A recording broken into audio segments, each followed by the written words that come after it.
বাংলাদেশে মোট উদ্যোক্তার নির্দিষ্ট সংখ্যা বলা কঠিন, তবে ক্ষুদ্র ও মাঝারি শিল্পে প্রায় 7.8 মিলিয়ন বা 78 লক্ষ প্রতিষ্ঠান রয়েছে, যা অর্থনীতিতে গুরুত্বপূর্ণ ভূমিকা রাখে এবং প্রায় 2.45 কোটি মানুষের কর্মসংস্থান সৃষ্টি করেছে।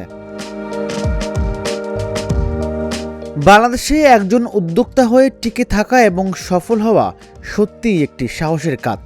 এটি শুধু ব্যবসা জানা বা পরিশ্রম করলেই হয় না, অনেক অদৃশ্য প্রতিবন্ধকতা প্রতিদিন উদ্যোক্তাদের পথ আটকে দেয়।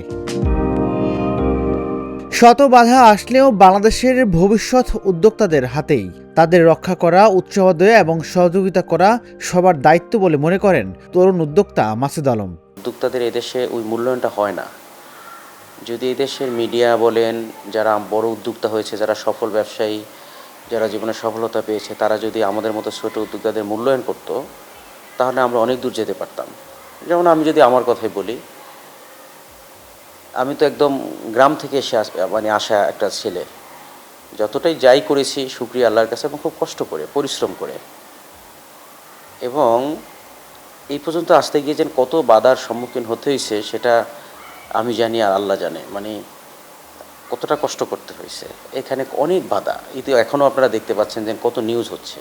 কিন্তু আমার প্রশ্নটা হলো যে আমরা যে ভালো কাজগুলো করতেছি, সেই ভালো কাজগুলো নিয়ে যদি এই মিডিয়া বা এই সমাজ বা যারা মানুষ আছে, যারা সোশ্যাল মিডিয়া নিয়ে কাজ করছে, তারা যদি তুলে ধরতো, তাহলে হাজার হাজার মানুষ উপকৃত হতো এবং এখান থেকে অনুপ্রেরণা পেত।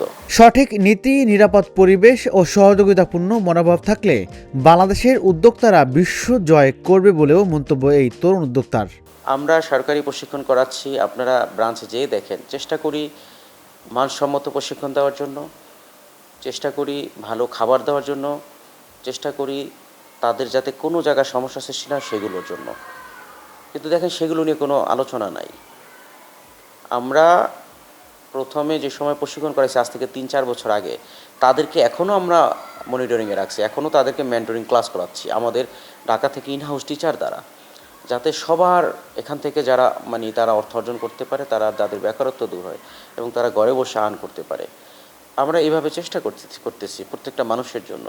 এই বিষয়গুলো দেখেন কেউ তুলে ধরবে না আপনাকে। তো এরকম কিন্তু বাধা আছে, প্রচুর বাধা। আমি কেন এত কাজ করতে পারতেছি, আমি কেন এত ভালো করতেছি, আমার কেন এত অফিস হচ্ছে, আমি কেন ভালোর দিকে আগাচ্ছি, এই বিভিন্ন নেগেটিভ দিকগুলো তুলে ধরে। তবে আমি অনুরোধ করব, আমাদের চিন্তাধারাটা পরিবর্তন করতে হবে। আমাদের চিন্তাধারা এতটাই নিম্নমানের, আমরা সবসময় মানুষের সমস্যা নিয়ে ভাবি, সমালোচনা করি, মানুষকে বিপদে ফেলানোর চেষ্টা করি। এগুলো না করে যদি পজিটিভ চিন্তা করি সবসময়, যে না, একজন মানুষ দাঁড়াতে পারলে, সে যদি ভালো করতে পারে, তার আন্ডারে অনেক মানুষ কাজ করবে, এবং ওদের থেকে যদি আরও কজন ভালো করতে হয়, তাদের আন্ডারে কাজ করবে। এভাবেই আমাদের বেকারত্ব দূর হবে, সব ভালো ভালো উদ্যোক্তা তৈরি হবে, ভালো কিছু করতে পারবে। শুধু চিন্তা ভাবনার পরিবর্তনটা আনতে হবে। আমরা শুধু বাংলাদেশের চিন্তা ভাবনাটাই এতটাই সমস্যা, যেটা বলার বাইরে। কীভাবে আমরা একে অন্যের মাথার উপরে বসে দাঁড়িয়ে যাব, কিভাবে অন্যকে ঠকায় আমরা অনেক দূর যাব, এইসব চিন্তা ভাবনা নিয়ে তারা কাজ করছে। ঢাকা বিশ্ববিদ্যালয়ের ফিন্যান্স বিভাগের চেয়ারম্যান অধ্যাপক এইচ.এম. মোশাররফ হোসেন মনে করেন, উদ্যোক্তারাই আগামীর বাংলাদেশের পথ দেখাতে পারে, তবে নানা প্রতিবন্ধকতা তাদের আটকে দেয়। মিডিয়া অনেক সময় একটা ট্র্যাপে ফেলে, যে এইটা না দিলে, আমাদেরকে টাকাটা না দিলে আমরা একটা নিউজ করে দিব, বানানো নিউজ করে দিবে। আর নিউজের মাধ্যমে একজনকে অনেক উপরে উঠানো যায়, আবার মাটিতে ফেলে দেওয়া যায়। তাই মিডিয়ার একটা বড় ভূমিকা এখানে ঠিকই কাজ করে। তো এখন আমাদের সে উদ্যোক্তা সৃষ্টি করার জন্য যে সমস্যাগুলো আছে, বিশেষ করে আমাদের সরকারি অফিসগুলোর যে আনুষ্ঠানিক অনুমতিগুলো, এগুলো যদি একটু স্পিডেট করা যায়, রেগুলারাইজ করা যায় এবং নিশ্চিন্তে করা যায়, এখান থেকে যদি আমাদের যেটা আমি বলছি ঘুষ এর প্র্যাকটিসটা বাদ দেওয়া যায়, আর আমাদের যে পলিটিক্যাল নেতারা, স্থানীয় নেতারা চাঁদাবাজি করে সেইটা, আর মিডিয়া যদি একটু ফেয়ার হয়, তাহলে আশা করি আমাদের দেশে অনেক অনেক উদ্যোক্তা ইনশাল্লাহ ভবিষ্যতে আসবে।